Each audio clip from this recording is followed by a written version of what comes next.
Patch 1.43 of Guilty Gear Strive has dropped, and with it, this is supposed to be the patch that Arc System Works is trying to use to begin their course corrections after failing to hit the mark when it came to their Season 4 balance changes. There are a few general themes of this patch. The first is just fixing up bugs that were accidentally introduced in the previous patches. There's also toning down damage on moves where they tried to buff the damage on them to make sure that they could still have some high damage cases, but these turned out to be too much and conflicted with their goal of lowering the damage overall to increase the number of interactions between players. And they've also made it so that various guard-crushing attacks that did a lot of chip damage on block have had those numbers reduced in order to make sure that, again, there can be more interactions between the two players. Amongst these general changes are also a couple of character-specific balance changes, but they vary in terms of their severity. Some characters literally only got a single change, while others have a couple of changes that dramatically alter their overall performance and game plan in this patch. So between those two chasms of difference, I've decided to go ahead and cover the entire cast in one single video to make it as simple for everyone to find all this content. There will be time stamps in the description below for you to jump around to see your character or a character you're interested in and how they've been changed in this patch. I'll try to evaluate if Arc System Works has been successful in trying to meet their goals of lowering the damage, increasing the number of interactions, and overall making the game a little more fun.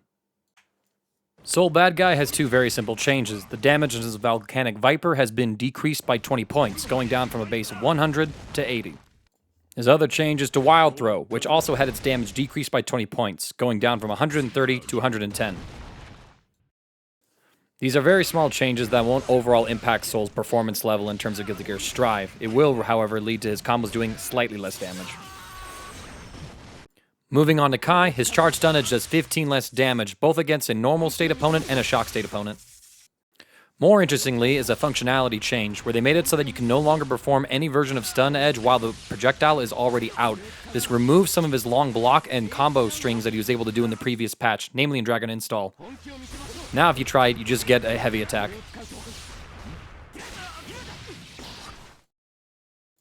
Vapor Thrust also lost damage, 10 against a normal state opponent and 11 against a shock state induced opponent. And Sacred Edge does slightly less chip damage. Mei had damage on her Standing Heavy Slash, 6 Heavy Slash, Jumping Heavy Slash, and Jumping Dust attack reduced, so she'll do less damage. Arxis has all the values posted on their website, so I'd highly recommend that you check out the value changes there. Lastly, Mei's Super Great Yamada attack also had a damage decrease, going down from 200 to 180. All in all, these changes should mean that Mei is less likely to 2-touch you or even touch a death view, but they are very minor damage changes. This is the same combo on both patches, and as you can see, it's a very minor decrease. Granted though, I could have used more of the nerf moves. In the previous patch, Arc System Works gutted Rainwater by removing its vacuum effect. To make up for this on hit, they decreased the horizontal blowback while increasing the launch height, making it more combo friendly, but weakening it as a pressure tool. At close enough ranges, you can link a close slash. However, at some farther ranges where you're doing block strings, it is possible to drop. I think you can leak 5k there, but if you're ever in doubt of what you can get, a 2H link will always work. They also reduced the damage in Axl Bomber. Previously, its base damage was 90, but now it's 80, so a loss of 10 damage. Chipp's wall run Punch, Slash, Far Slash, Heavy Slash, and 6 Heavy Slash all had damage nerfs. The exact values are on the Arc System Works page. The upper hitbox of his super, Zansei Roga, was also expanded to make it more reliable in combos. I wasn't able to find an example of this dropping, but maybe more dedicated Chipp mains could point that out in the comments below. One of the more controversial changes in the Season 4 patch was the removal of Potemkin's car canceling by making it so that he could not cancel the startup of 6K into other special moves. Arc System Works has since gone back on this decision and re-enabled Potemkin to be able to perform Kara cancels. This brings back a lot of tech, however with some changes, there's entirely new context to it. For example, Armored Popbuster round start. With Heat Tackle's new DP motion, it's fairly easy to car cancel it. A normal version will leave you same side here. However, if you car cancel it, you'll actually side swap. Another simple tech is increasing the range of forward Mega Fist by car canceling it, which I think is fairly easy to do. Of course, you can also car cancel back Mega Fist and be plus on block again, with an Armored Popbuster, mind you. This seems incredibly strong. You can also Kara cancel his slide head, which might give you a little more forward momentum to close the gap. Kara Garuda is back, except without the counterplay it had when it was a strike. One special move Potemkin cannot Kara cancel is FDB. If you get a forward input during the input, you will only get 6k. Beyond giving him back Karas, most of Potemkin's other changes are nerfs. His 2 heavy slash, for example, lost 4 damage in total. Meanwhile, his 6 heavy slash lost about 10 damage in total in terms of its base numbers. He also lost damage on his command throws, including Potemkin Buster, which went down from 200 to 175 base, and Heat Knuckle, which went down from 100 base damage to 80. Additionally, FDB had a frontal hurt box added to it, so it's less reliable to beat out normals when it comes to neutral play. This is how it behaved in the old patch, and now for the current patch.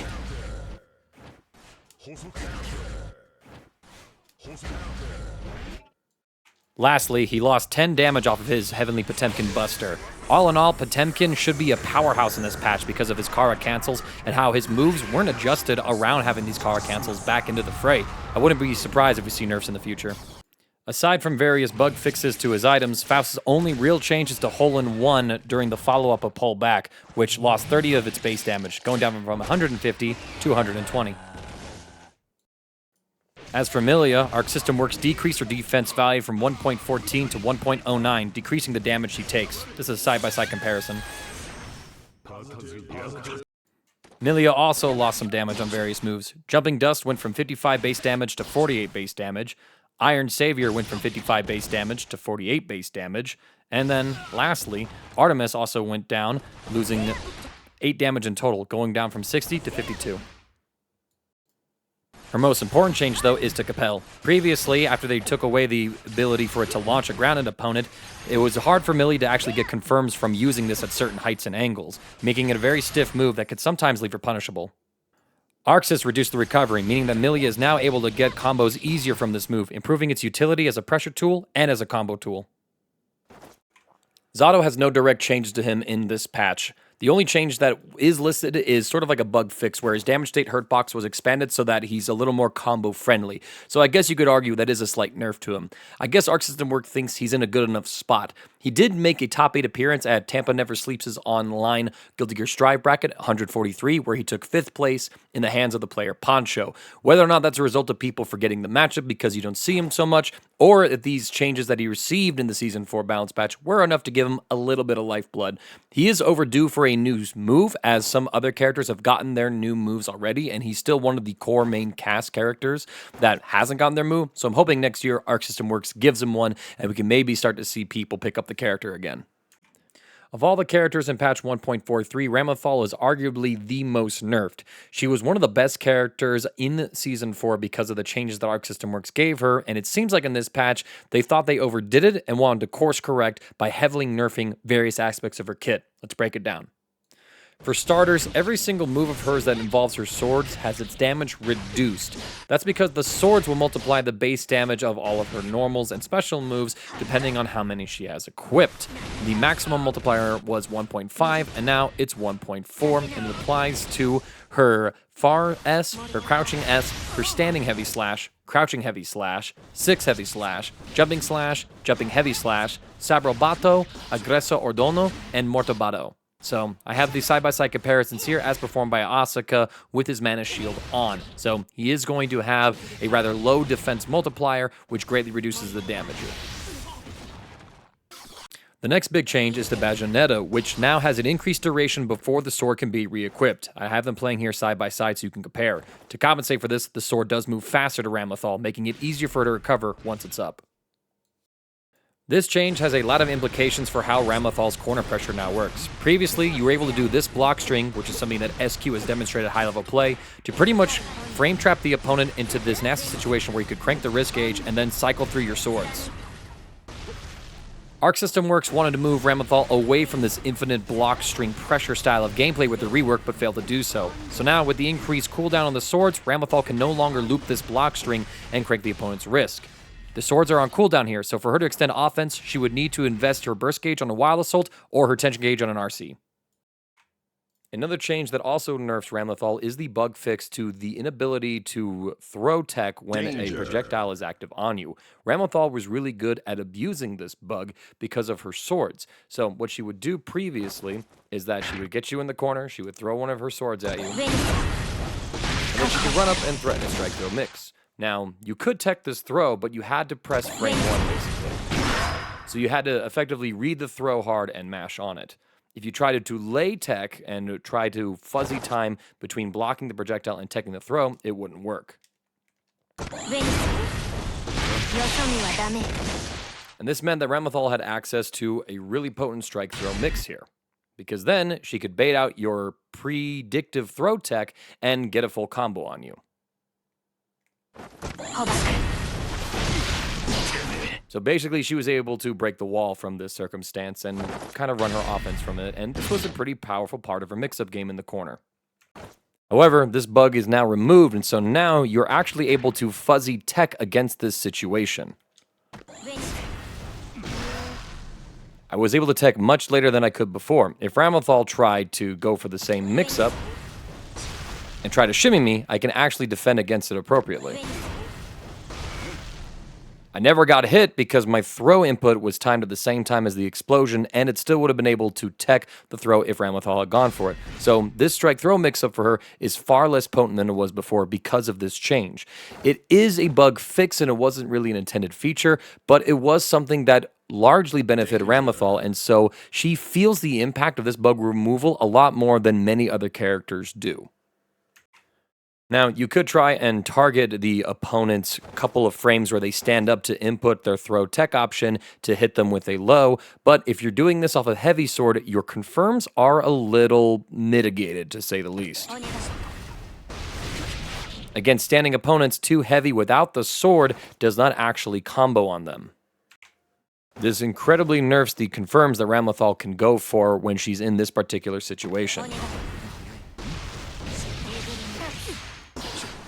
Without spending any other resources like your burst gauge, go for a red wild assault, or your tension gauge to go for an RC cancel, Ramlethal just doesn't get any sort of pickup off of this sequence here. So doing this off of your heavy sword is pretty much not advisable unless you're willing to spend the Roman cancel to break the wall, or if you got the burst gauge in order to go for the wild assault.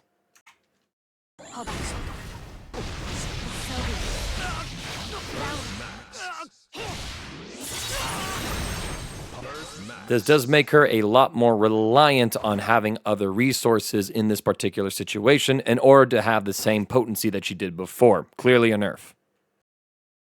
However, one way around this particular issue is to start your pressure by using the slash sword instead.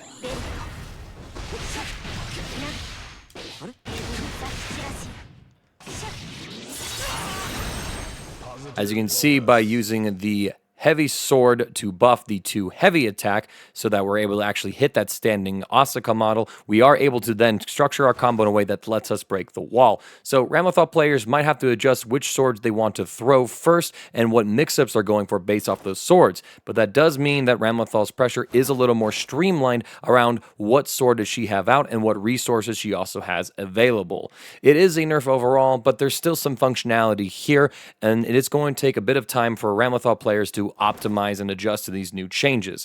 It is a nerf, but it's not like the character doesn't function anymore. Arc System Works also removed the wall bounce effect from Slash Bajonetta, which probably means that it's harder for Ramlethal to pick up conversions near the corner from farther away, or affects the combo routes in other fashions that I'm not aware of. Ramlethal players, let us know. The next big nerf to Ramlethal is to Daro's startup. Before, you could combo into Daro from 2k and 5k, giving her a potent launcher from some of her best challenging pokes. But now, it no longer naturally combos from 2k and 5k, meaning that Ramlethal has to look for other means to combo into this move, using things like her heavy normals, slash normals, or Gatlings into 6p. But of course, there are ways to still combo from your kicks into a Daro. Counter hit, for example, still works. So all of the old combo routes that Ramlethal would rely on are basically now counter hit specific. A decent Gatling option for you is to use 6p to then get Daro. It isn't as good as the previous routes before, but at the very least, at some ranges, you could still use this to get those confirms off of your kicks. Do note, though, that there is a range issue. You have to be close enough. At max range on your 2K and 5K, 6P won't link. Another major nerf to Ram's combo game was to the first hit of a Rekka series, which now suffers from more gravity the more times you use it. Before, you get about 3 of them and still finish the Rekka series. Now you can't. The Rekka also had its pressure nerfed as well. The third empowered hit's guard crush duration has been decreased, meaning that in the previous patch, this used to be plus on block, giving Ramlethal a way to extend her offense without swords. Now, it's negative on block, meaning she gives up her turn unless she has meter to extend this offense. It's another pretty big nerf to Ramlethal, making her more reliant on swords. Additionally, Calvados had its damage decrease. The exact numbers on Arc System Works website. Ramlethal is easily the most nerfed character in this patch. Moving on to Leo, his DP has less horizontal blowback, giving him more consistent Oki options. Zwite's also had a similar change done to it, where it has less horizontal blowback and combos so that Leo again gets better Oki options. I do know that there's some auto-time setups that he can do off of heavy DP, but more will have to be uncovered. Lastly, Leo has a bunch of damage reductions to his back turn stance. This is namely applying to back turn punch, kick, slash, heavy slash, as well as to his command throw, and the Blitzschlag special move, and then his Star Whirlpool super move. While all of these are fairly minor damage reductions, they are going to add up because Leo likes to do extended back turn combos now. Moving on with Nago, we're actually going to look back at some tech that was patched out of the game. Ankle Gainer had posted how it was possible to use 6K's new Kara cancel abilities to then plink it into a Faultless Defense cancel, thus allowing Nagoriyuki to effectively wave dash using Faultless Defense. We had a couple of different methods in which you could do this. This was basically free options for Nagoriyuki to try and increase his mobility without investing in Blood Gauge using Fukio. Arc System Works has since patched this out by making it so that Kiske no longer maintains momentum when canceling the startup into an action other than a special move or overdrive. So no more Nago wave dashing, which wasn't really too common, I think, in terms of other players, because this was a bit of a tricky tech to do. If you didn't have a hitbox, it was basically really hard, if not impossible to do. And even then, it carried some risks with it. But still, this was unintended, and to prevent further abuse or any sort of future opportunities for it, they removed this. Nago's heavy normals are greatly impacted by the system mechanic changes that reduce the amount of chip damage that Guard Crush normal moves do. I have a side-by-side comparison of all of his heavy attacks, including this last example. Massive difference. However, in a decision I don't necessarily agree with, all of Nago's heavy normals still do the same damage on hit, which I think means that he's still going to have the same high snowball potential that he did previously. Nago's last change is to his Blood Rage pop, where previously, if you were airborne and blocked the Blood Rage detonation, you were sent into the stratosphere and Nagoriyuki was basically safe. But now, if you block this Blood Rage pop while you are airborne, you aren't sent sky high and instead fall to the ground pretty quickly and can get a punish on Nago. A very healthy change. Giovanna's only change is to the empowered version of Travail. Previously, if the opponent FD'd it, you would be put into far/range. Now, you're kept at close/range. A very weird change, but it's something I guess you'll appreciate. Anji's only changes are damage reductions to Jump Dust and to Ko. Jump Dust lost 10 damage, going from 52 base to 42. Meanwhile, Ko went from 25 damage then 38 damage base to 20 damage then 30 damage base, which means it lost 13 damage in total. Ino just has some universal damage nerfs as well. Chemical Love went down from a base damage of 55 to a base damage of 45. Then the charged version of her kick and slash salty performances both lost about 15 damage, going down from 65 damage to 50. The damage on her heavy salty performance was also reduced on the regular version and the fully charged version. All the numbers are on the Arc System Works website.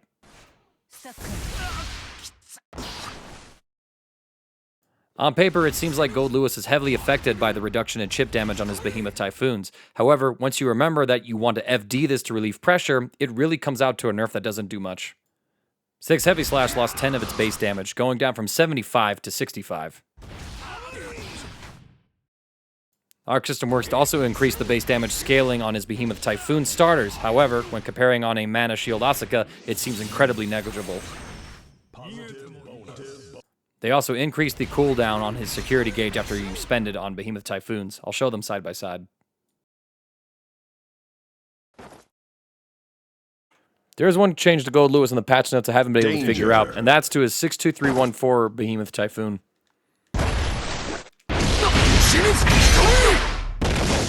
Patch notes say that the later half of the active frames no longer have a wall bounce effect on them. However, this is the behavior in the old patch. Now let's take a look at how this behaves in the current patch.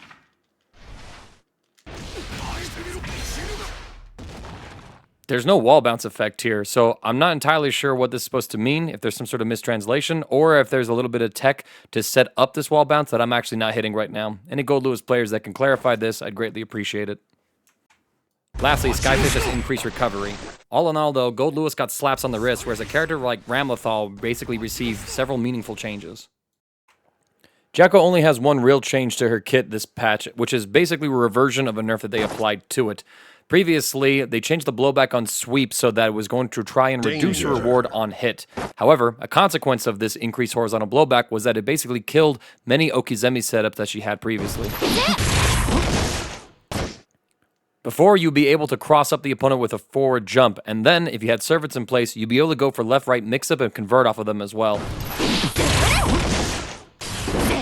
However, all those setups basically disappeared, and while I theorized that new setups could be found and created, in my own little bit of testing, they definitely seem finicky and inferior to what she had previously. Arc System Works has reverted the sweep nerf partially. On normal hit, it now has the reduced blowback that it did before, meaning that Jacko has access to all of those old Okizeme options again. As you can see, when I jump forward, I'm able to cross up the opponent now. With a delayed air dash, I can stay on the same side and cross up overhead. Or with an earlier air dash, I can cross back to the original side, thus faking out the opponent which way I'm going. And of course, with servants in place, this means Jacko is able to pick up combos. Basically, all of her old setups are back. However, on counter hit, you still have the increased horizontal blowback, meaning that if Jacko doesn't have a servant out, it's hard for her to pick up a confirm.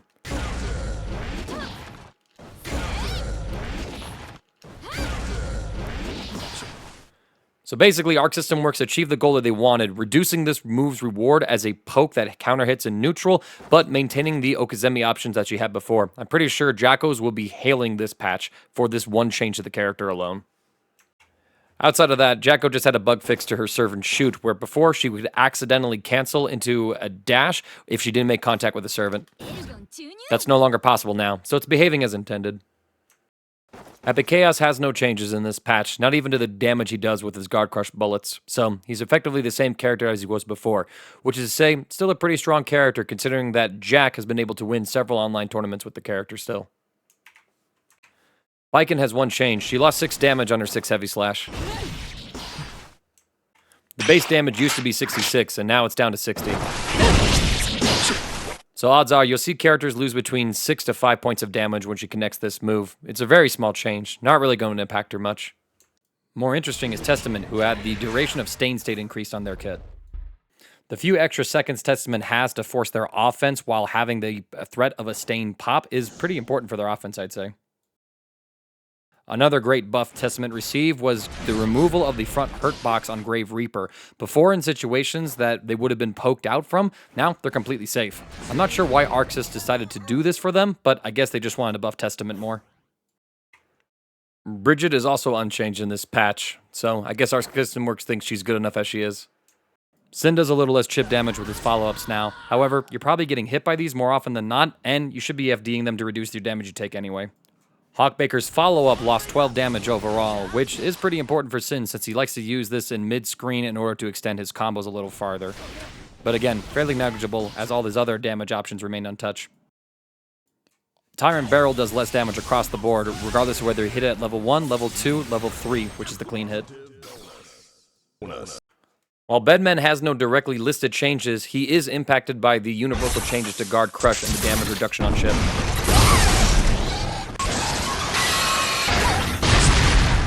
As you can see, his old damage basically cleared the R in Asuka R Kreutz's name. Here's his new damage.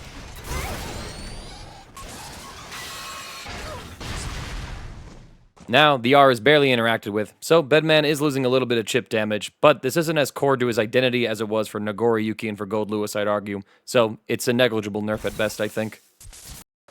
Asuka also doesn't have any change in this patch, but in my testing as well, I have not been able to see any meaningful difference in his Guard Crush damage from some of his spells, so he seems to be completely the same from his previous version. Johnny's only change was that he lost 20 damage on Insegna. So, for a character that deserves a lot of nerfs in some other places, he's getting off pretty scot-free in this patch as well, I'd say. Elphelt has some changes to Command Throw Super. For starters, the explosion happens sooner. On the left, you can see the current patch, whereas on the right side, you see the old patch. This doesn't really affect your safe jump pressure after you break the wall with it, but it does mean you can go for riskier mix-up options, and if the opponent blocks it, the detonation could save you. The patch notes were a little confusing, but I was able to decode that when it talks about counter hit state, previously, if you got a mortal counter, the bomb would pretty much explode instantly. And if you tried a Roman cancel in this situation, you'd only get a PRC. But now, if you get a mortal counter hit with a super attached to them, the explosion will happen a little bit later, meaning it's more likely for you to pick up combos without investing resources. Additionally, you can red Roman cancel in this situation now. If there's other things I missed about this super, do let me know in the comments below. It was a little confusing to decode. A.B.A only had 2 damage nerfs. The second hit of Judgment and Sentiment lost about 23 damage, which is fairly significant on its base, going down from 93 to 70. Additionally, A.B.A's Overdrive, the Law is Key, Key is King, and Jealous Rage does less damage across the board. All the values are listed on Arc System Works site, but this is its maximum damage when your Jealousy gauge is above 75%. Several of Slayer's moves are affected by the reduction in chip damage that Guard Crush attacks do, so if you're able to block him, you should survive a little longer. Pile Bunker lost 10 damage, going down from a base damage of 90 to a base damage of 80. In this grand scheme of things in terms of combo damage, this doesn't do much, even if you're able to do successful Pile Bunker loops. Finally, Queen Dizzy also has a few changes beyond bug fixes. Previously, Ferocing Chestnuts was always a projectile, so if you FD'd the first hit, she didn't get pushed back. But now if you do it, she gets pushed back. This eliminates her gimmicky infinite pressure sequence and makes sure that she's not able to cheesily take her turn over and over again up close. For losing this functionality, Ferocing Chestnuts now has a new behavior on knockdown. Previously, the opponent immediately attacked, but now you get a hard knockdown, meaning you could set up potential Oki situations or continue to run your offense. I think Dizzy players will appreciate this. Of course, a bunch of other bug fixes have happened to Dizzy as well, like there's no longer going to be any of that crazy fast momentum if you time your movement against her ice field, nor are you accidentally going to get any burst gauge back when she triggers ice against you. However, she is still generating a lot of burst gauge for the opponent because of the high gravity that she puts them into because of her ice property, meaning that unlike the rest of the cast, she is giving the opponent a lot more opportunities back into the game just by trying to play her game plan, and I feel like that is going to be a part of her kit that needs to be addressed in order for Dizzy to actually see some high-level competitive representation and viability. I think she's in a fun spot right now where she doesn't have like an obnoxious knowledge check tool anymore, but she definitely could use a little bit more love. Still, this is very much in line with how Arc System Works has usually been releasing DLC characters, a little undertuned initially before they start doling out buffs to them to suddenly make them viable threats. And that's it for the patch notes video. I know this was a little different, but honestly, with the patch notes that are basically full of changes where one move got its damage nerfed and that was it for a character, it didn't really feel right to break up each individual character into their own separate videos. I decided to group things together instead for conciseness' sake, and the fact that we're looking at, going through the entire cast in less than 30 minutes, I'm pretty happy with that. Overall, I think that Potemkin is a huge winner of this patch because it feels like Arc System Works gave him his carbs back but didn't balance him around those cars existing. Meanwhile, Ramlethal was a huge loser, one of the only god tier characters who really saw effective nerfs, while the rest of the cast basically got slap on the wrist that aren't actually effective at achieving the goals that Arc System Works wanted. I still think damage could be potentially too high in this patch, but maybe it's going to be, limited to a couple of characters that just need some targeted adjustments in the future. Anyways, if there was any tech that I missed in this video, do let me know in the comments below because I want this to be a resource for people to try and learn about the patch so we can all grow together. And if there's any mistakes that I made, shout out in the comments below. I appreciate everyone's support so far, and I look forward to seeing y'all in the next patch breakdown, whenever that is.